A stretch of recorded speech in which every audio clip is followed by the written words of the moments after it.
Dentro del proyecto de investigación El impacto de la era digital en el trabajo de las mujeres, financiado por la Agencia Estatal de Investigación y dirigido por las profesoras María Luisa Molero Marañón y Begoña García Gil, retomamos nuestra sección de entrevistas. Sección que ya se puso en marcha en el proyecto anterior, en Ser Mujer en el Mercado de Trabajo, y en esta ocasión entrevistamos a María Luisa Segoviano Astaburuaga, una mujer de referencia dentro de la judicatura y en el campo específicamente de las relaciones de trabajo.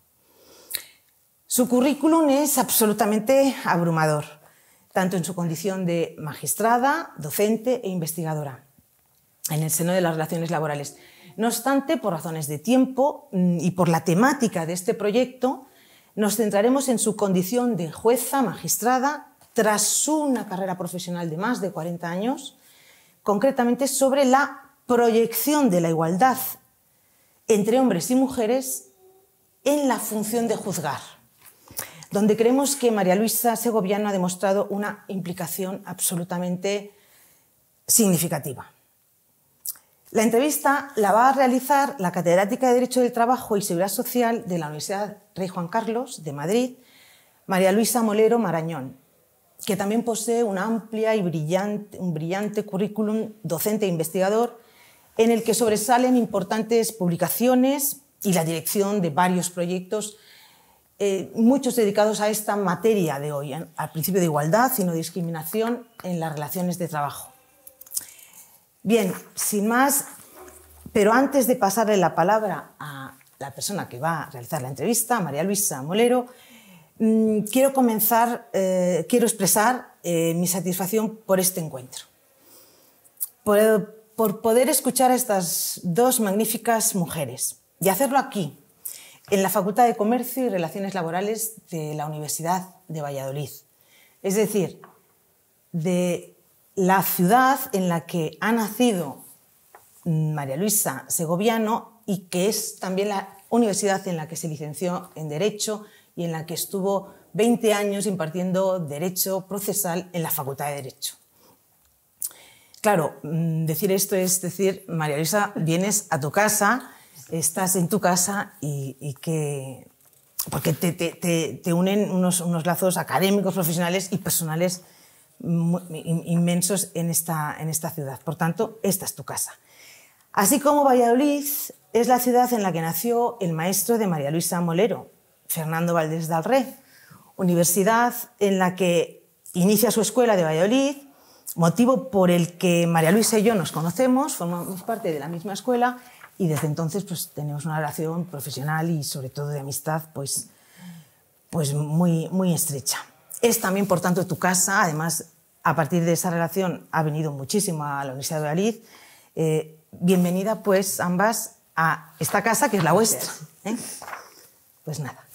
Muy bien. Muchas gracias, Ana, por tus palabras. Es verdad que yo ya no tenía ese vínculo, pero gracias a Fernando y ahora a ti, con la ciudad de Valladolid. Y muchas gracias a María Luisa Segoviano por estar hoy aquí.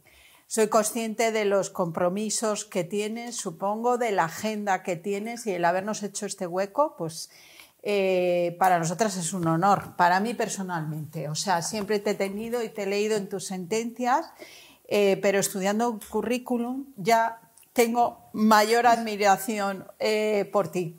Lo digo de verdad. Vamos a comenzar. A mí me parece siempre interesante en estas entrevistas conocer un poco a la persona que hay detrás de la magistrada.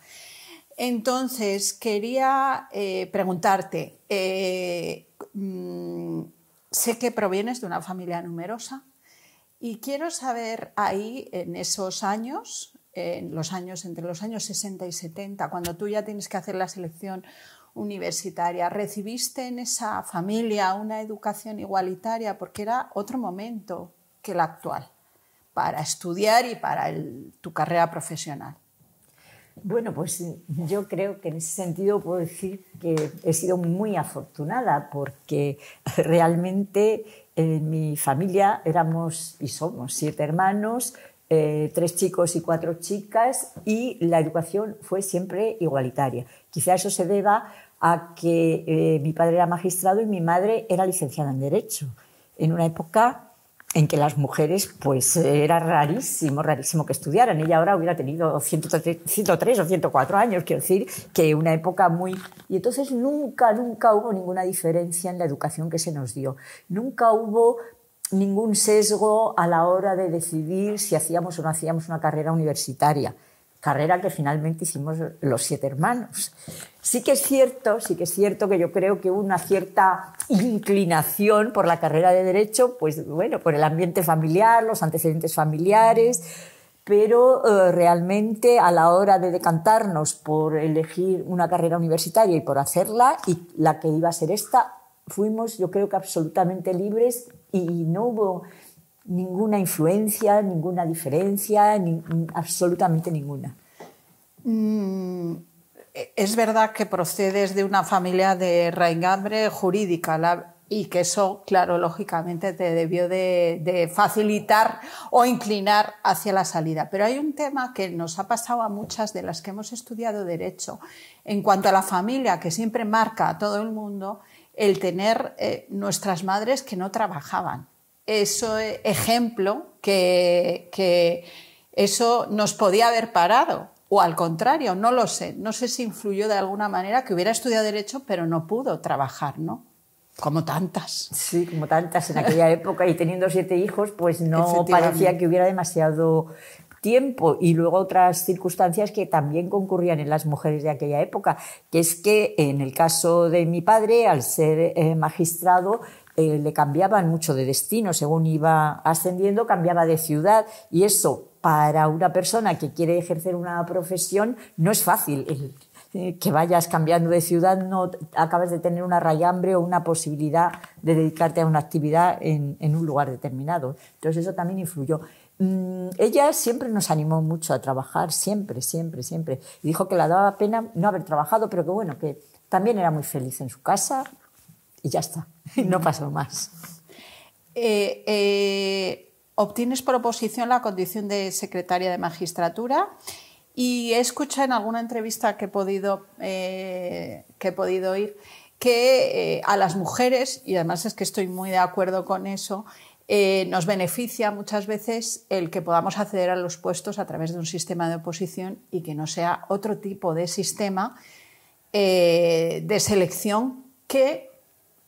Esto es lo que te quiero preguntar: ¿por qué nos dificulta mucho más la libre designación, un concurso de méritos, que un sistema de oposición que creo que pasaba y que sigue pasando en cierto modo a las mujeres? ¿Por qué ahí perdemos nosotras? Hombre, ¿Qué crees? En principio yo creo que el sistema de selección por oposición es un sistema ciego, que únicamente igualdad, mérito y capacidad cuentan a la hora de obtener la plaza, y eso estoy absolutamente convencida, y he visto montones de oposiciones de mis hermanos, de mis hermanas, de amigos, amigas, y yo creo que han sido absolutamente objetivas, rigurosas, que nada ha jugado el hecho de que fuera un hombre o una mujer el que se presentaba a la plaza.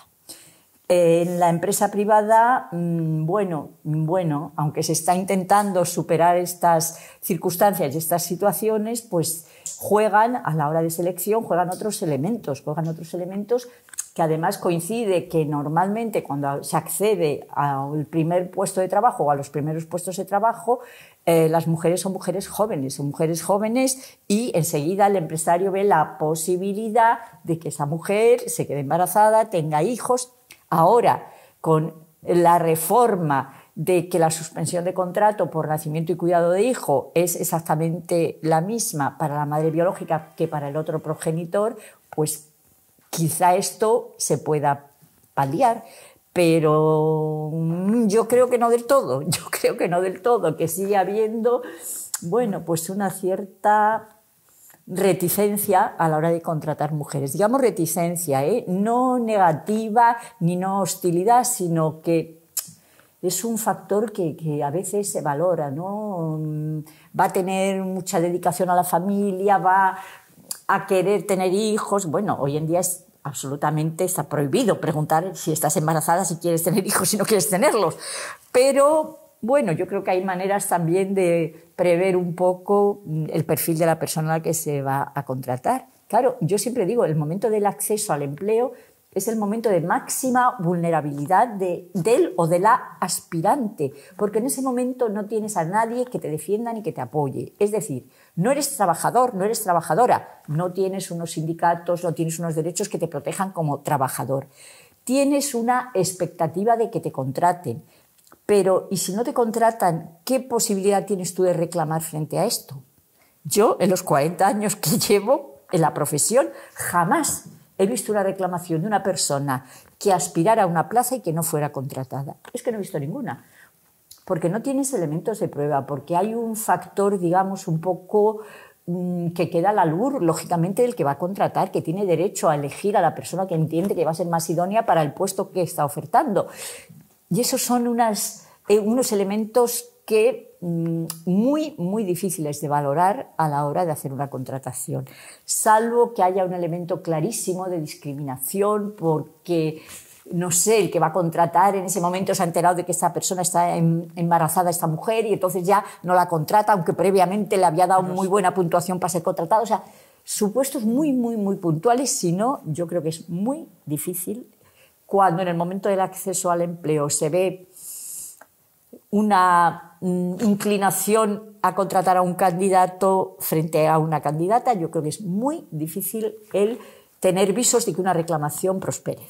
Se puede formular, no digo que no, pero creo que es difícil. No sé si estáis de acuerdo, pero yo lo veo muy difícil. Sí, señalaban el tema, ayer justo estuvimos en una jornada con planes y señalaban en el tema de selección los currículum ciegos, pero claro, decían que hay una dificultad luego también para articular medidas de acción positiva, eso por una parte, y luego quién manda, por ejemplo, en la red que conocemos todos de LinkedIn, quién manda currículum sin fotos, sin edad,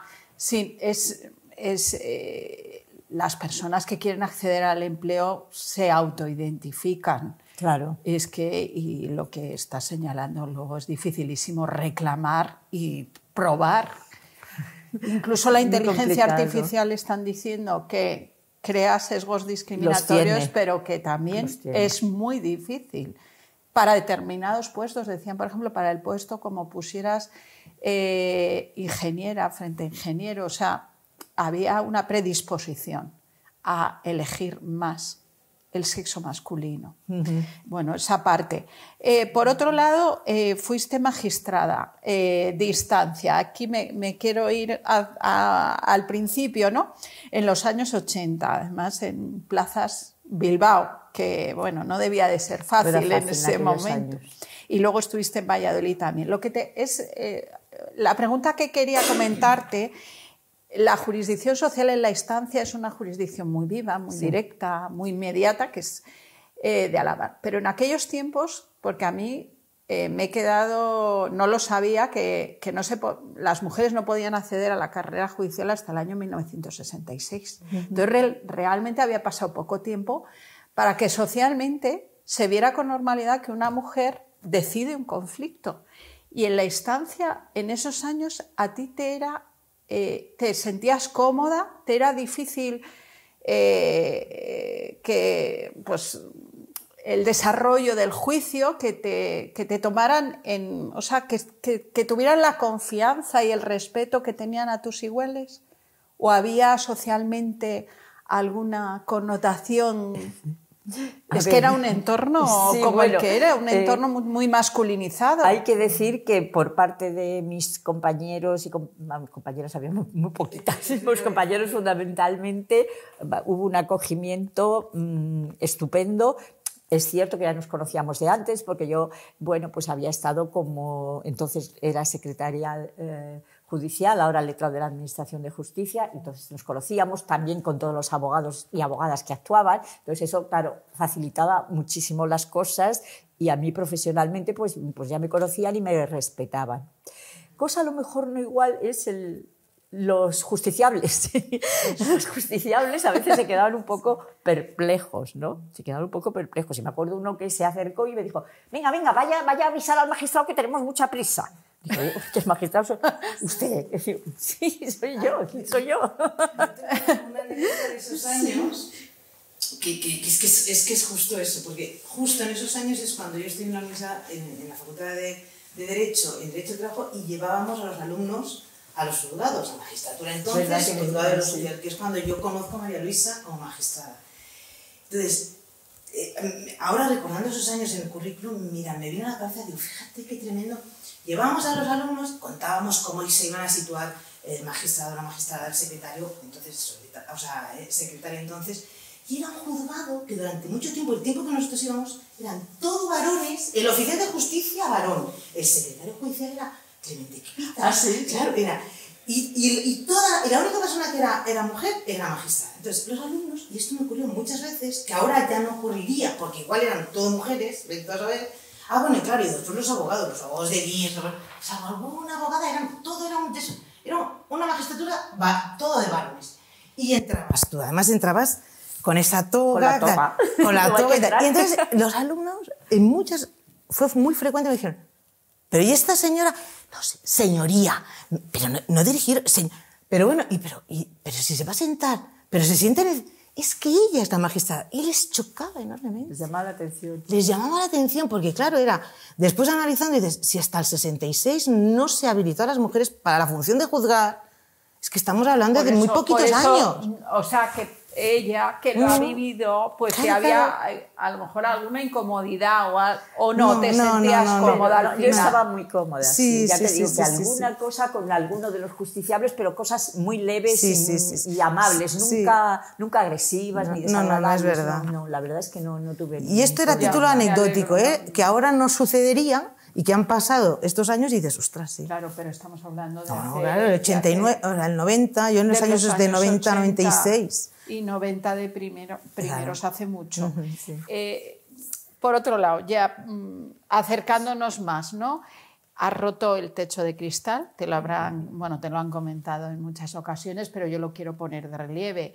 En tribunal que has pasado prácticamente, has roto.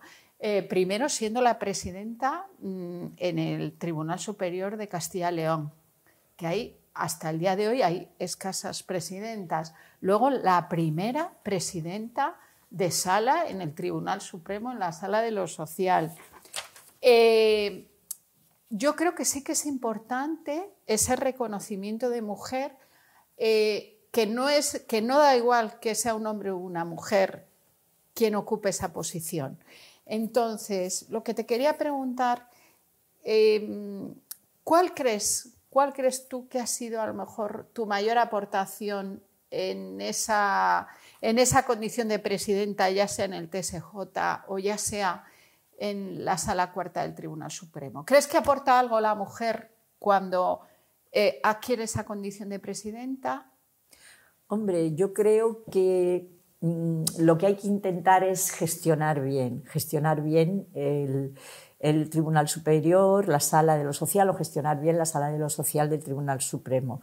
Entonces, quizá había que poner un poquito de orden. Yo es que siempre he sido bastante ordenada, porque creo que el orden te ayuda muchísimo a poder hacer muchas cosas, a hacerlas bien, a no incurrir en contradicciones.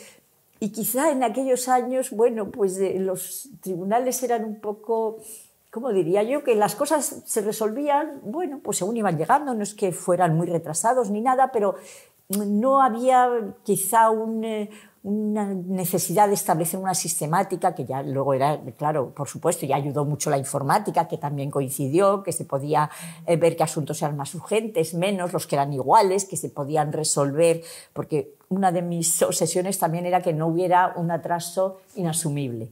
A mí me parecía que los justiciables tenían derecho a que se resolvieran las cuestiones en un plazo razonable y que se podía conseguir con un poquito de orden, que es lo que yo decía. Digo, si miramos todo lo que es igual, que hay un montón de asuntos que son no iguales, pero muy parecidos y que se resuelven bastante rápidamente, ¿por qué les vamos a tener ahí 2 años esperando? Yeah. Sí, es que no tiene ningún sentido. Sabiendo que los hay, pues nos dedicamos una semana a sacar todos los que son muy similares y así pues dar un poquito de agilidad, celeridad y no atraso. Y entonces yo en ese sentido siempre tuve bastante preocupación por este tipo de cuestiones. y yo creo que se logró poner un poco en marcha pues una organización más racional, que ya digo que tuve la suerte, que me ayudó muchísimo la informática, me ayudó muchísimo que en la sala hubiera letrados de Administración de Justicia muy competentes, amigos que colaboraron conmigo, que es muy importante que colaboren contigo. Como tu equipo, ¿no? Todos los del tribunal, los magistrados, bueno, magistradas, no sé si había algunas, no sé, en el Supremo sí, pero en la sala en aquella época quizá había una. Bueno, el caso es que todo el mundo colaboró, todo el mundo estaba de acuerdo en tratar de agilizar y ordenar un poco, bueno, los asuntos. Y la verdad es que yo creo que fue bastante oportuna esa forma de actuar. Seguro que te lo agradecerían los justiciables, esa rapidez y esa agilidad, y eso que en la jurisdicción social siempre han dicho, ¿no? Que iba más rápido que otras jurisdicciones. Iba. Ahora. Bueno, luego, en estos tribunales que estamos hablando son tribunales colegiados, y ahí algo has comentado ya, pero sí quiero incidir. Ahí hay que consensuar muchas veces el criterio de la sentencia. Y bueno, tanto cuando asumías la posición de presidenta, que te reconocieran esa autoridad, pero sobre todo en los debates que tuvierais, notaste, porque siempre fuiste minoría, y ser minoría pues muchas veces es complicado y difícil. Y notabas, que es lo que a veces les pasa a las mujeres, que tu opinión tenía el mismo valor, que se escuchaba igual, o crees que has tenido que hacer un mayor esfuerzo para ser escuchada o valorada por tus iguales, como por ser mujer? Yo creo que no, porque además, bueno, pues en los órganos colegiados, no sé, ya como te conoces, porque llevas tiempo deliberando, sabes bastante bien la posición de cada uno y cómo enfoca las distintas cuestiones. Y en ese sentido sí que me pareció, nunca he sentido que se me minusvalorara o que no se me escuchara con la misma atención que se escuchaba a otros compañeros. Luego, además, la posibilidad que tienes en un órgano colegiado de hacer un voto particular si no estás conforme con el resultado al que se ha llegado en la sentencia. Pero a partir de ocupar la posición de presidenta, pues yo creo, y que además que con el paso del tiempo y con la experiencia de estar años en órganos colegiados, aprendes que es quizá más importante el intentar consensuar una sentencia, llegar a un acuerdo, aunque haya una parte de la misma que quizá tú no la hubieras hecho así, o aunque te gustaría más añadir algo que la mayoría no les parece oportuno. Quizá tienes que renunciar a esa parte que no es esencial, si es esencial por supuesto que no, para que salga una sentencia por mayoría, sobre todo en asuntos, digamos, muy importantes o de mucha trascendencia, que salga, si no por unanimidad, por lo menos por una mayoría cualificada. Ya, me alegro mucho que, o sea, que siendo minoría, y muy minoría a veces, que fueras a escuchar, o sea, me alegro porque personalmente se vive la situación profesional mucho mejor. Has dicho una cosa en el tema de la carrera judicial que efectivamente creo que eso ha podido provocar ese techo de cristal que se habla, ¿no?, en las cúpulas judiciales, que es verdad que están cambiando las cosas, pero en el tema de que hay que desplazarse en la carrera judicial, hay que cambiar de ciudad, hay que dejar tu ciudad de origen y, bueno, el tema de la conciliación u otras razones hacen que muchas mujeres se autoexcluyan incluso, sí, ¿no? ¿Cómo has vivido tú ese desplazamiento de ciudad en ciudad, el tenerte que ir de tu ciudad de origen? Eso yo creo que es como una toma de posición como mujer de que quieres desarrollar la carrera profesional. ¿Quién ha influido y cómo has podido tú compatibilizar todo ello en un entorno que no era como actualmente? No, yo creo que todas las mujeres que hemos accedido a la carrera judicial teníamos clarísimo que llevaba un plus, digamos, un poco duro, que era el desplazarte y el tener que ir a sitios que, bueno, que tú en principio no hubieras elegido vivir allí. Al final estabas encantada. Yo en todos los sitios en los que he estado muy contenta y he vivido muy a gusto y he trabajado muy bien. pero que duda cabe que te supone un esfuerzo el tener que coger la maleta y marchar a otro sitio, porque además, bueno, estas carreras exigen una presencialidad. Hoy en día quizá no sea tan exigente como era antes, ¿no? Lo de la presencialidad del juez todos los días en el despacho y las guardias los fines de semana. Ahora ya se ha suavizado un poco, se permite teletrabajo. Bueno, puedes quizá repartirte y no tener que estar todo el tiempo en una ciudad ajena a la tuya, pero en la época en la que me tocaba a mí cambiarme de ciudad había que vivir allí, no te quedaba otra, claro, había que ir allí y estar allí todos los días. Ya. Sí. ¿Y puede ser una razón por la que las mujeres no alcanzaban, o crees que esa no era? No alcanzaban las cúpulas. Que hay varias razones. La primera ya la has apuntado tú, que se autoexcluyen. ¿Por qué se autoexcluyen? Se autoexcluyen primero porque a veces no tenemos confianza en nosotras mismas, no sé por qué. Es verdad. Bueno, pues mujeres que tienen un gran currículum, no sé, que han alcanzado muy buenas notas, que en su actividad profesional han sido muy brillantes, lo han desarrollado muy bien, a la hora de pedir un puesto, digamos, de libre designación, en lo que ya no es una oposición, es que te elige el Consejo General del Poder Judicial o no te elige. Pues las entra una especie de como vergüenza a mí. ¿Yo cómo voy a pedir eso? Yo no tengo capacidad para ser presidenta de una audiencia, de una sala de lo social. No, yo no tengo esa capacidad porque hay que organizar, porque hay que no sé qué. Eso, por la falta quizá de confianza en nosotras mismas. Segundo, la falta de currículum. La falta de currículum es muy, muy acusado porque precisamente en los años en los que se hace currículum, mujeres jóvenes tienen hijos y cuidan los hijos. El ideal, ya sabemos, que es la corresponsabilidad, la asunción responsable de estas obligaciones familiares, la obligación de cuidado por igual para los dos progenitores. Esa es la teoría. Es que es la teoría, y es verdad que hoy en día, pues efectivamente, en el ámbito laboral, con todas estas previsiones que hay de los permisos para cuidado del menor, para atención, poder asumir la hora de lactancia, poder asumir las excedencias. Es verdad que la legislación da facilidades, pero yo creo que la realidad no es tan alegre como podríamos pensar a la vista de la legislación que hay. Yo creo que es cierto que ahora los hombres se involucran, digo los hombres por hablar de una pareja tradicional, pero bueno, el otro progenitor se involucra mucho más con los hijos pequeños porque tienen tiempo, pueden hacerlo, pero yo creo que la situación no es idéntica en uno que en otro. Yo digo, hablando, por ejemplo, de nuestra carrera, ¿qué pasa?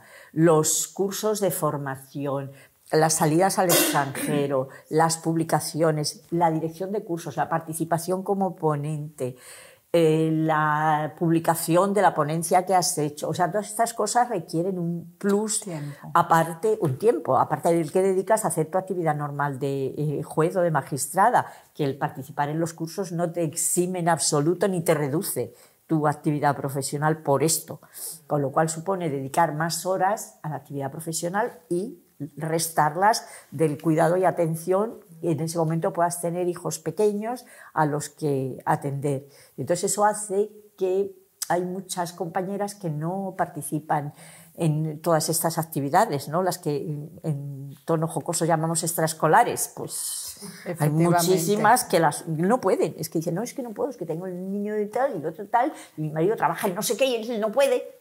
Y además, él no puede, mi marido, mi pareja o mi... Coincide como entre 30 y 40, porque claro es el reloj biológico, en donde la mujer es el tramo en donde, si quiere ser madre, va a ser en ese tramo, y también donde hay que empujar más profesionalmente, porque si no te quedas descolocada. Y luego, para retomar, pues lo que se autoexcluye, porque ya se ve un poco descolgada. Y claro, es un tema biológico que es muy difícil de ir con. Es verdad que la implicación del hombre va siendo mayor, Sí, pero sí, va sí, por muy supuesto. lento. De todas maneras, ayer en la jornada que comento, que fue en la UGT, comentaban que en los procesos de promoción hay muy poca claridad en el sector privado sobre el tema de la promoción profesional. Precisamente es una de las medidas que se está intentando poner encima de la mesa para que se sepa quién selecciona, en qué criterios es lo que has dicho vamos a intentar objetivar de alguna manera, que no quede todo en la libre designación, que nos perjudica a nosotras. Perjudica, sí. Sí. Hombre, hay que decir que la carrera judicial se ha dado un salto importantísimo, pero sí, también hay que tener en cuenta que la mayoría de la carrera judicial somos mujeres, casi el 60%. Exacto. Y entonces los puestos de la cúpula, pues hasta ahora muy escasas mujeres en el Tribunal Supremo, muy escasas, no sé si no llega al 20%. Ahora la presidenta del Tribunal Supremo y del Consejo afortunadamente es una mujer, la magistrada Isabel Perelló, una magnífica magistrada que además me parece que está haciendo muy bien el papel, está consiguiendo lograr consensos, lograr acuerdos, que bueno, hubo una época en que aquello parecía impensable, no estaba muy todo demasiado sectorizado, ¿no? Exacto, demasiado polarizado. Parece que está logrando... Yo te lo iba a preguntar porque es curioso, porque ha habido ahora de 30 nombramientos y 14 han sido mujeres. Bueno, entre otras la presidenta de la Sala de lo Social. Digo, creo que ha podido influir que por primera vez, que también choca, en 200 años no había habido ninguna mujer como presidenta en el Consejo General. Entonces, que está claro que está algo cambiando, pero lo has señalado tú, o sea, sobre todo ahora queda el Tribunal Supremo un órgano muy difícil que se alcance la paridad. Muy difícil, difícil. Porque, bueno, no sé qué pasa. Realmente no hay muchas peticiones de mujeres para las plazas del Tribunal Supremo, no hay muchas. Quiero decir, viendo, si en total hay 10 plazas, pues a lo mejor mujeres han pedido 3 o 4, pero que no tenía que ser así porque hay muchísimas más. O sea, pero es lo que yo creo que has muy acertado cuando dices que tenemos falta de confianza en nuestra capacidad profesional, mucho menos que la del hombre. Yo creo que es muy acertado. Eso sigue pesando ahí como un embudo. Pero, bueno, sí, pero yo creo que a este tipo de cargos se llega ya con una cierta edad. Después vienen los cuidados de los mayores, los cuidados de los... O sea, ese papel se vuelve a reproducir una vez que te has desvinculado de los hijos, ¿no? Y la confianza creo que es clave, el confiar tú misma, eso es importantísimo, en que puedes alcanzarlo y por lo menos intentarlo. Es que no haya ni solicitudes. No hay muchas. Y creo que sí que hay muchas mujeres preparadas. Sí, y que reúnen los requisitos de antigüedad, de estar en esa jurisdicción, de bueno, los requisitos que te exigen. Porque antes no, porque como la entrada en la carrera había sido relativamente reciente, no había antigüedad en mujeres para poder acceder. Necesitas 15 años para ir al Supremo, no tenían 15, pues ahora sí. Es verdad lo que has dicho, que la... Llenas, sí. Hay más jueces y magistrados mujeres, están en 57,2 mujeres y 42,8 hombres, y sin embargo solo aún no se ve reflejado arriba. Bueno, eso es muy sintomático cuando es la apertura del año judicial, que ahora afortunadamente en Sala de Gobierno ya hay 2 mujeres, hay una por elección, que es Susana Polo de la Sala Penal, y Concepción Ureste como presidenta de la Sala de lo Social. Cuando yo estaba de presidenta de la Sala de lo Social, pues en la apertura del año judicial, la Sala de Gobierno están en la imagen, ¿no? Todos los presidentes de sala y la Sala de Gobierno. Entonces, los presidentes de sala, solo de mujeres estaba yo, y luego en la Sala de Gobierno, en aquella época, yo no sé si no había ninguna magistrada. Hubo una época que estaba Milagros Calvo, de la Sala de lo Social también, pero luego ya Milagros no fue y no sé si hubo alguna. No lo sé, ya llegó Susana. No recuerdo exactamente, pero vamos, en todo caso, aquí en el semicírculo que se pone en la foto, pues era así. Y es fundamental ver a las jóvenes, ver a una mujer ahí, porque es como un ejemplo de que si está ella, a lo mejor puede haber más, claro. es visibilizar. Tener un referente yo creo que es muy importante, y pensar eso, que no estás excluida de eso, ni muchísimo menos por el hecho de ser mujer. Tienes que tener tus méritos, tu preparación, tu currículum y tus aspiraciones. Sí. Porque también como hay un cierto rechazo, ¿no? Esta es una ambiciosa. Esta es una ambiciosa, pues lo mismo que exactamente igual. Creo que es legítimo en tu carrera intentar llegar y conseguir, bueno, pues las más altas cosas que se pueda. No querer pararte, ¿por qué te tienes que parar? Sin embargo, es verdad que a veces tienes que oír comentarios que no son positivos a que tú intentes estar arriba socialmente, y no antes, sino también ahora pasa.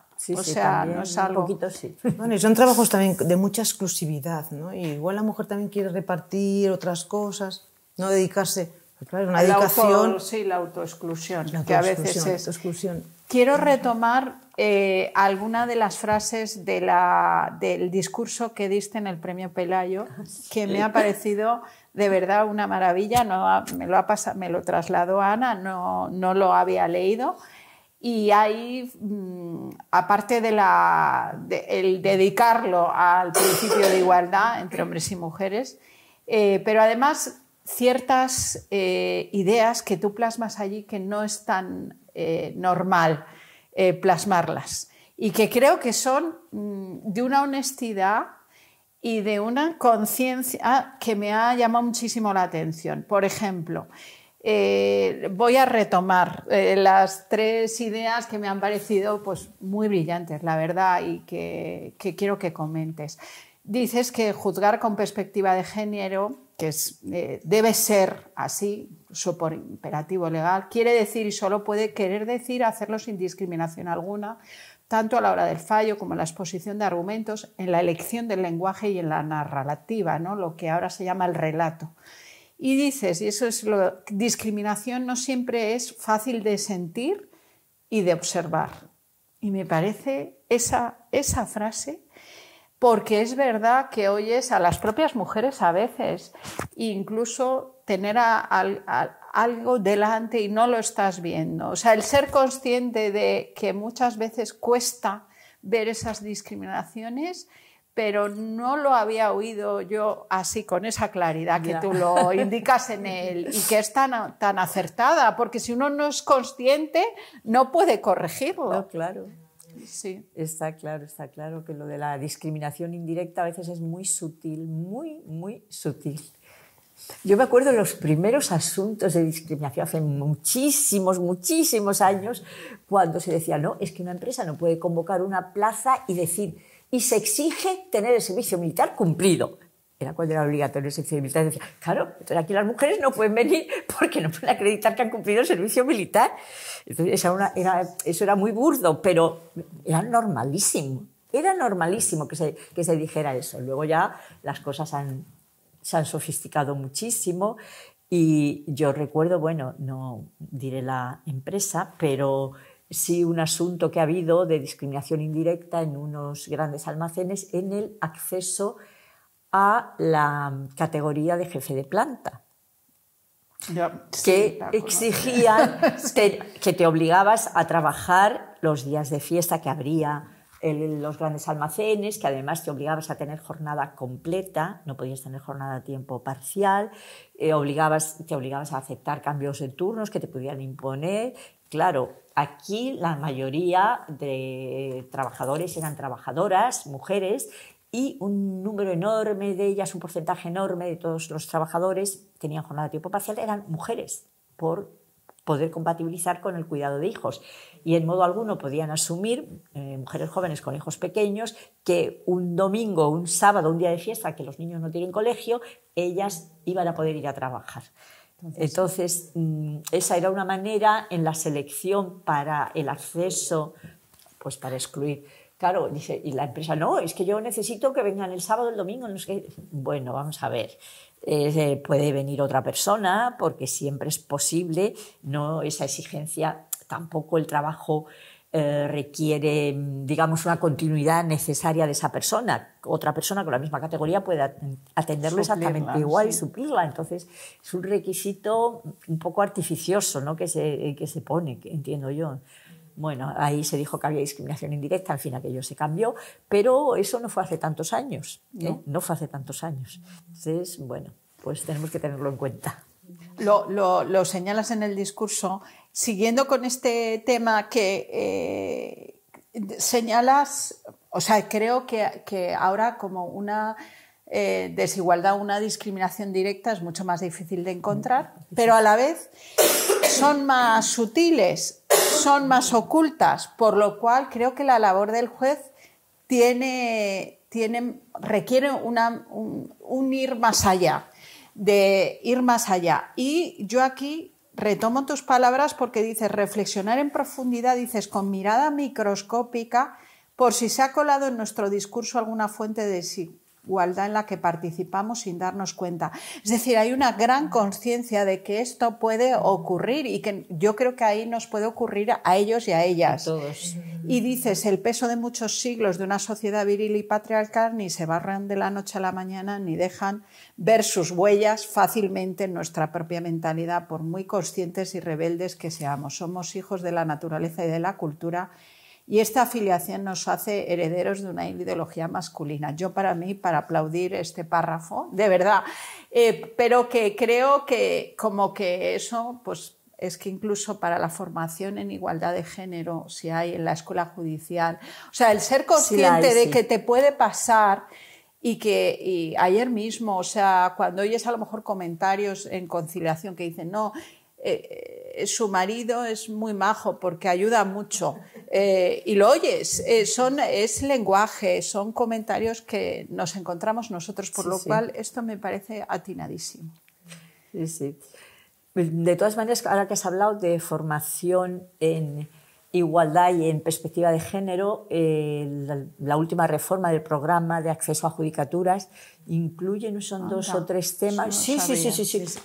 Bueno, yo tuve algo que ver. Es que lo estuve mirando ayer. Tuviste que ver. Bueno, porque en el 2019 lo han incluido. Me queda pasmada de que hace 2 días. Sí. Es que antes no había nada. Y bueno, por parte del Consejo me dijeron que sí, que podía echarles una mano para actualizar un poco el programa, porque bueno, llevaba muchos años, que sí hay cosas que son siempre igual y clásicas y no hay que moverlas porque es la base de nuestro derecho y no hay que moverlas. Digo, pero yo creo que aquí hay que avanzar un poquito y quizá también tenían que contemplar otras cuestiones como ahora todos los derechos del colectivo LGTBI, que en el programa no estaban, bueno, en el 19 no estaba, ya no había salido la norma y entonces no. Pero sí que se incluyó, yo creo que fueron 2 capítulos del tema este de perspectiva.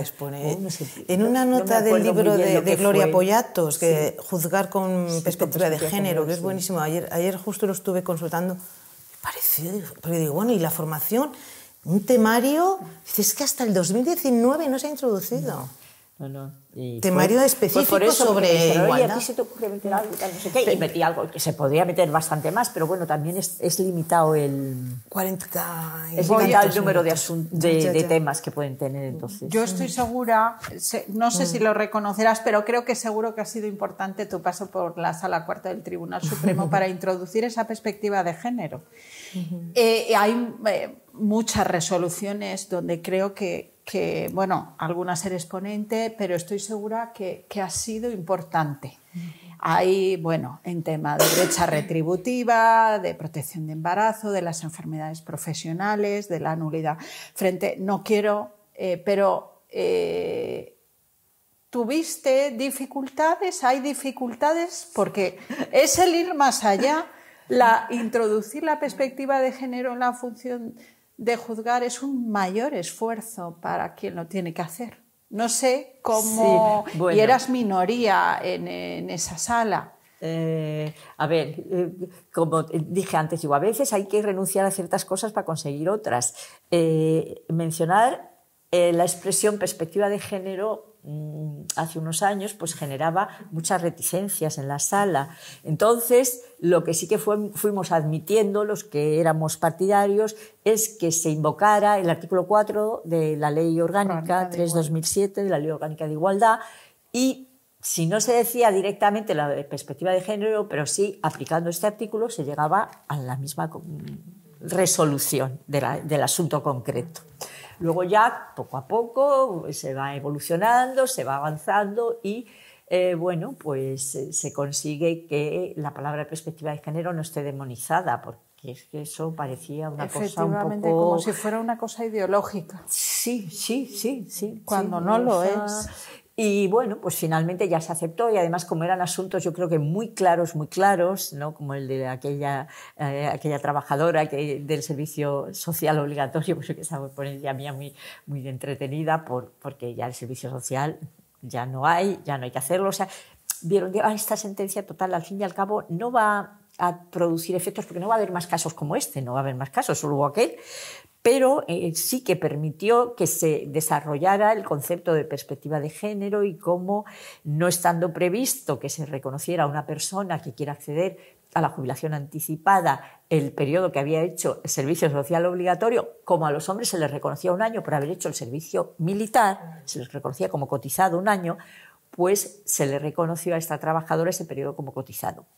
Era un asunto puntual que no se va a volver a producir, pero permitió la interpretación y permitió desarrollar a lo largo de la sentencia lo que es el concepto de perspectiva de género, todos los preceptos y toda la normativa que resulta involucrada o resulta afectada por este concepto, porque se alegaron el estatuto, normas de seguridad social, normas europeas, en fin, hacer una cosa un poco completa del asunto. Por ir terminando, pero es que no puedo dejar de preguntarte. Ya no estás en la Sala Cuarta, te nombraron el 30 de diciembre de 2022, ¿no? Magistrada del Tribunal Constitucional. Es, supongo, otro escenario muy distinto, pero sí ha habido una cierta preocupación en el mundo laboral en el que nos movemos por alguna sentencia de la Sala Cuarta en la que ya no estás. Ayer, estando en la Confederal de UGT, pues estaban, por ejemplo, solo voy a poner 2 ejemplos para ir terminando, ¿no? Pero muy enfadados con la sentencia del registro retributivo, de 21 de noviembre de 2024, en donde, bueno, pues se señala que debido a la protección del derecho a la protección de datos, pues que puede haber mayores dificultades para detectar la brecha. Y a mí me llamaba la atención que no hubiera habido un voto particular. Es verdad que era la sala, 3 magistrados, 3 mujeres frente a 9, bueno, en ese momento no sé exactamente, muy recientemente, o la sentencia sobre las familias monoparentales en la Sala de lo Social, que ahí sí que hay un voto particular, pero hay una interpretación mucho más literal que ha sido corregida, pues, por una sentencia del Constitucional de la que eres ponente. Es verdad que esa sentencia ha traído mucha cola, es controvertida, es muy interesante. Yo personalmente estoy de acuerdo con el criterio que se sostiene en la sentencia, pero efectivamente compañeras nuestras han sido críticas, porque es que no son temas fáciles ni sencillos de resolver, incluso con mujeres progresistas pues no lo ven igual, por lo cual hay que hacer un gran esfuerzo. No sé si la Sala Cuarta pues te está echando de menos en esa perspectiva de género, sinceramente, pero coinciden esos 2 pronunciamientos con que no estás. No sé si quieres comentar algo de...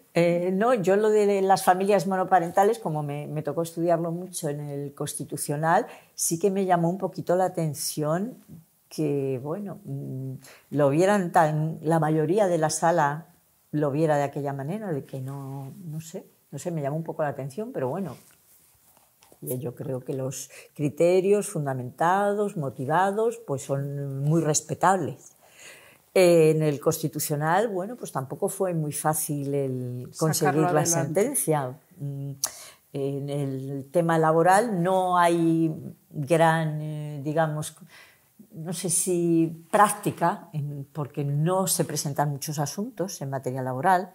Los componentes de la sala, salvo yo, los demás ninguno, porque es verdad que antes estuvo Fernando Valdés, estuvo Montoya, estuvo Pérez de los Cobos, María Emilia. Sí. Pero ahora mismo la única que estoy soy yo.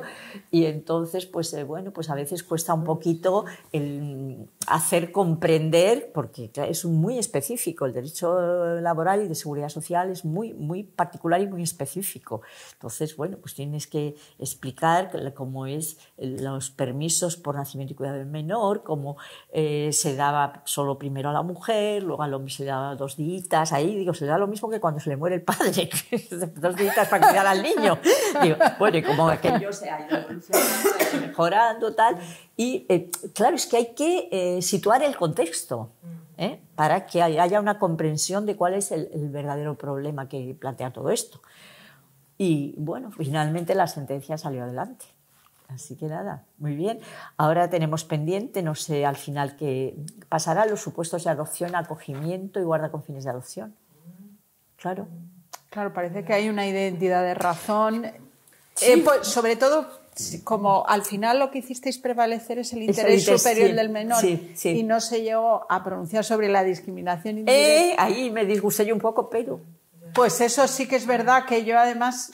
pues lo echaste de menos. Yo sí, yo personalmente sí. Yo también. No se puede. Pero se logra. Claro, imagino que el consenso ayer, necesario... hemos estado en una jornada y el profesor Juan José Fernández, que hacía una ponencia que quedó muy reducida por cuestiones de tiempo. Es contrario a las familias monoparentales, a esta resolución, totalmente contrario. No sale este tema, pero el tema fue seguridad social y mujer, y planteé una idea muy, muy buena. Hay que reformarlo todo. O sea, la seguridad social estaba pensada para el hombre también. Sí, y se nota muchísimo. Yo caí en ese día, digo, esto lo decimos del estatuto, la seguridad social también falta, entonces hay que cambiarlo todo. Y entonces me acordé de esta sentencia. Yo lo que he oído en muchos casos es que están de acuerdo con la solución, pero más allá de esta sentencia, es decir, que todo que la está norma, pensado para el hombre. La interpretación de la norma no puede ir más allá cuando va tantas veces más allá, y no entiendo por qué aquí quieren defender la interpretación literal. Sí. Y esto es lo que yo también he leído y por compañeros porque defienden y la compañeras. Es que fíjate, no hay estoy pensando en las familias monoparentales, las enfermedades profesionales, que también tenía yo la ponencia esa de las limpiadoras. Exacto, lo del manguito, manguito rotador y el prevención de riesgo, la lista de enfermedades que lo dice. Es terrible. Que no está contemplada la perspectiva de género. Lo de del servicio militar, en fin, que cada vez que se plantea una cuestión respecto a un tema de seguridad social, una norma, digo, seguro que aquí la perspectiva de género no se ha tenido en cuenta. Perdonar, y estás tú luchando para que nosotras te lo agradecemos. Te lo digo, o sea, es que es verdad, porque encantada y feliz. Para mí es muy gratificante, la verdad. Hombres y mujeres defensores del principio de igualdad. Y que tienen que estar en todos los poderes. Ana, igualdad de trato y de oportunidades, que se nos olvida la segunda parte, que ahí es donde hay que... Para fomentarlo, la acción positiva. La perspectiva de género, aplicar la perspectiva en la igualdad de oportunidades. Que necesita una reforma legal, y no entiendo por qué no hay un tratamiento distinto a una familia monoparental, que lo tiene que haber, que biparental, y no acaba de... Pero en el entretanto... que la función judicial se está anticipando. Ahora son muchas familias, esas familias las extensivas, no es lo que dicen, las que no viven ahora excepción. Por un problema de vivienda y viven unos y otros y otros y los otros. Familias por extensión, que puedes necesitar ayudar a una persona que está viviendo ahí porque no tiene otro lugar, pero convives y no hay relación de parentesco, pero hay. Perdonadme que ahora sí que ya particulares, porque si no las personas que nos están grabando se van a aburrir. No, será muy interesante. Nos dicen ellos que nos están aburriendo. Hay que cumplir el contrato, vamos a cumplir. Que los contratos están para cumplir. Exactamente. Bueno, un gusto enorme, teneros aquí, por supuesto, y nada, el proyecto sigue, ya te anunciaremos cuando se cuelga en la web, hay que difundir la web y las redes, aunque seamos de una... Yo estoy de las redes, todavía estoy pensando en las redes de pescar. Sí, pero si hacemos una actividad, yo creo, interesante, hay pues, que difundirla, no tiene que quedar en nosotros, ¿no? Además, los últimos datos que dijo Begoña, pues es una web que se está viendo. Se está viendo, bueno, eso es y aquí importante. cerramos este rato tan agradable. ¿Vale? Muchas gracias. Muchísimas gracias. A vosotras.